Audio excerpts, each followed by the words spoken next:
might look like it's just something you can read by yourself, but I just wanted to take this moment just to go with it step by step with you and yourself, so that those people who were actually in fear can actually see there's nothing to fear. If you have any questions, drop them down in the comment section below. And since now I think I'll be a bit free, I'll be able to do regular videos and answer all your questions. Subscribe to the channel, alright? So that every time I post the video, it can be a different time in your country, but you'll always be alerted, okay? Okay, so let's see what they're talking about in terms of common errors, right?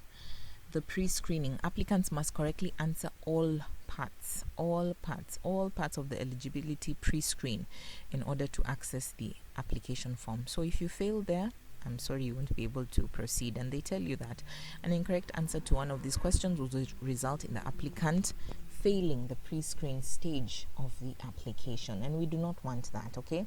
That's why we are going through the website, so that you can understand what is required of you. All right, the application form. Applicants must correctly complete all parts of the application form to be considered eligible. You must answer everything, complete everything, okay?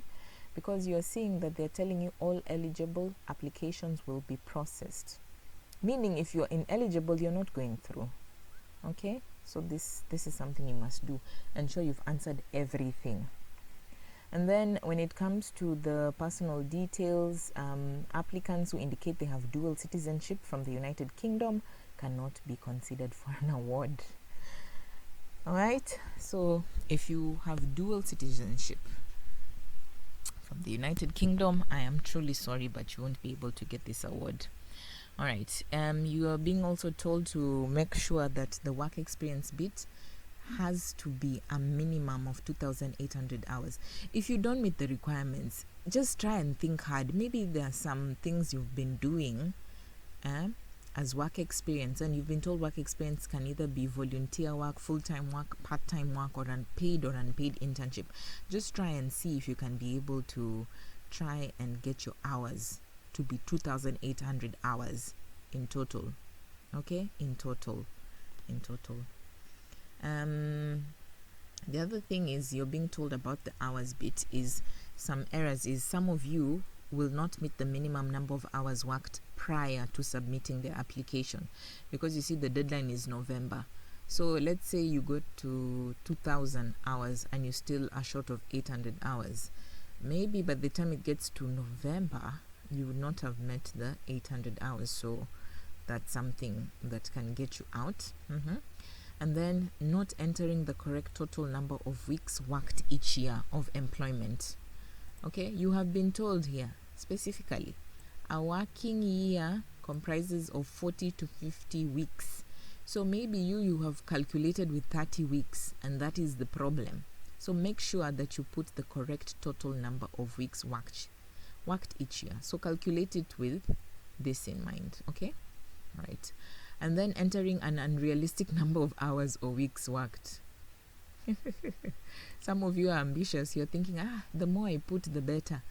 So some of you might put 2,000 hours rather than 20 hours per week, which is unrealistic. They'll be like, we have a superman, a superwoman. This person works 2,000 hours per week. That doesn't even make sense at all. So you have to be realistic. And as I told you, 20 hours per week is considered part-time work, and 40 hours a week is full-time work. So you can calculate from there, right? And then don't try and fool the system. If you enter the same work experience entry more than once, you will not be put through. So just be very careful. Sometimes maybe it's a mistake if you're copying it from a Word document and then you put the same company again twice, and maybe it's in error. Maybe you're not even trying to be a little. Maybe you weren't even trying to deceive the system at all. It was just a genuine mistake. So just be careful. All right. Okay. The other common error people put is you enter duplicate courses at the same universities. So you're told applicants who duplicate courses at the same universities cannot be considered for a scholarship. Applicants must select 3 different courses. So they can be in line with what you want, okay? Like for me, it was still journalism, but you see, it's different aspects. There's mobile journalism, there's digital journalism, and then there was the full online journalism. They're in the same category, but they're different courses. All right. So just be careful with that. And then you're being told there are some sections where you will have to say yes or no. Okay. So just make sure that whatever you're answering is correct. For example, there's an example of a statement that the applicant will be asked to answer.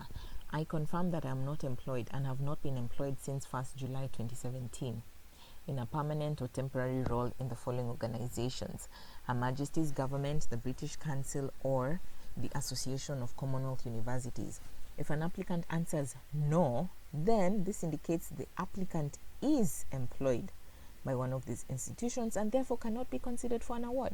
So just try and understand the statement before you press yes or no.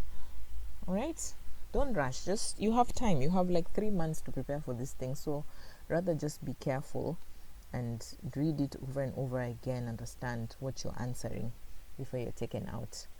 And then, as I told you, the minimum count for the essay bit should the minimum number of words is 100, the maximum is 500 words. So you're being told applicants must meet the minimum word count in the essay questions. So even if you're putting just 100 words, then they should be 100 words, not 80. Okay, if they're not met, then you won't be considered. Again, plagiarism. And then most importantly, fill everything in English. Complete the application in English. All right, in English, very important. All right, yeah, so basically that's how it looks like. And then you also have some guidance on finding a course, how you should find a course. So you need to read up on that. We've already touched on it. It should be a master's course, a taught master's, which is 12 months, no more than 12 months, no less than 9 months. All right, the course should be, if you're paying the fee, it should not be for MBA courses especially, not more than £18,000, because if it goes overboard, then you will pay the difference. All right, so this is just something that you'll be able to read. And then this is just important, which will help you while you're going through this. This is just a timeline. So it was opened, okay, 5th August it was opened. 29th is when? 5th November. So you have a month. It was open on 5th August, right? And it closes on 5th November. And then from the 6th, eligibility criteria is being known. So those people who didn't meet minimum requirements, if you are employed by the British government, you have like dual citizenship, all those things, this is where you're being checked, okay? And then this is the committee, the one I was telling you. It's people who actually sit to read your essays. These are the people who are going to read your essays. So you must make sure you don't plagiarize. Make sure you've actually written it clearly.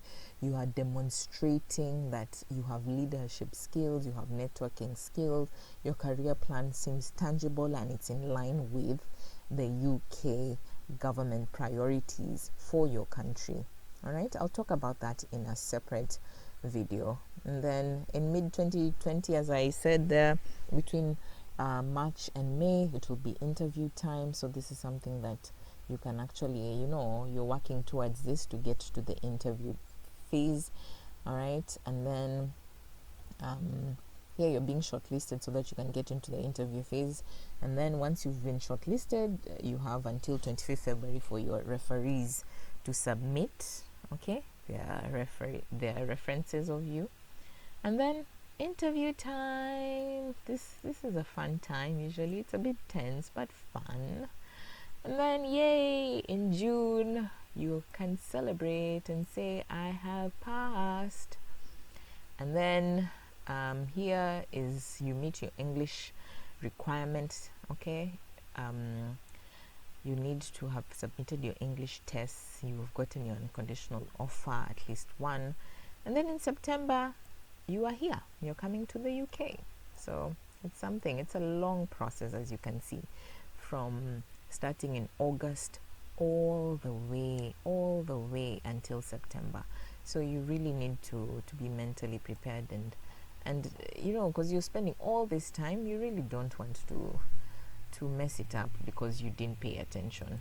All right, so this is something that you can be able to do. Yeah, so some of the questions you guys were asking is, Cynthia, do I apply for the universities at the same time as the application process? Yes, you have been told that you need to have at least 3 universities that you're applying for. And for the UK universities, all they want is just for you to, when you're applying, you write like an essay why you want to study that course, and some of them might ask, not some, but you need also to show that you have cleared an undergraduate program, so you might be asked to give a copy of your degree and your transcripts as well, so have them handy. What I did was just to scan them and put them in my email, and since my courses were kind of like in the same general theme, which is just digital media, online media, mobile journalism, I actually just wrote one essay and just customized it here and there to tailor it to the different universities. So just be prepared for that as well. All right, but it's not a tense thing. So this is just video number 1, just letting you know, just for you to feel. Okay, I just wanted you to have a feel of the website and see the things that you'll be asked for. So this is where you should live. Okay, the scholarship bit, and then when you're ready, come and click apply. Come and click apply. So you just come and say find awards in your country. So let's work with Kenya, since I am Kenyan. Kenya there. So you want a scholarship. There are also fellowships, yeah, but you want a scholarship. Come and click search. Okay. Oh, they haven't even put us. These are the people from 2017. This is Eric. I know a few people here and there. But anyway, so these are the Kenyans, okay? And then you see, it's written there. Applications are open. Chevening is the UK government, blah, blah, blah. So this is something also you need to read just to understand when you're tailor-making yourself to the scholarship, so that people actually see, or the people who are reading your essays are actually saying that you understand what this scholarship is about. And you come and apply for the scholarship. So this is what you're going to get. This is the prize, guys. Your university tuition is paid for. You get a monthly stipend, all right? You get your travel costs. So they pay for you leaving your home country, coming to the UK, and leaving the UK, coming back to your home country. You get an arrival allowance. You get a home and departure allowance. Okay, your visa is paid for. Hallelujah. And then you also get a travel grant to attend Chevening events in the UK. So like for me, I was in Glasgow, and some of the orientation and the farewell events were in London. I had to go to London, so they gave me money to do that. All right, we have done all this. So you come and click apply. Terrain. But you should not be afraid. So come, put in your email address, your password, login. So this will be video number 2. All right, I'll do that in the second video. I hope you guys have actually now just gotten a feel of what is required of you, just for you to just understand, you know, just to test and see, okay, I can do this, I can't do this, I'm eligible, I'm not eligible. Now at least you're able to see that. And if you have any questions, go to the comment section, please write it down. If you have any specific questions, I'll be doing videos and I will be answering them one by one. If I can get other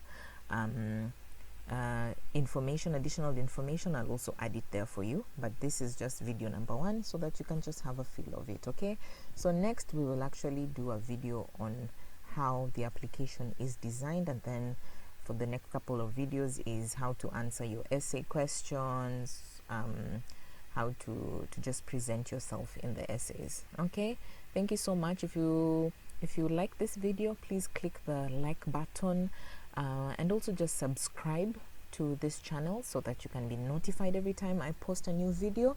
And I would also just ask you to put a comment and just tag your friends. If you know someone is applying for the Chevening scholarship and they just wanted anything to be demystified, they can always come here, and it's a safe space.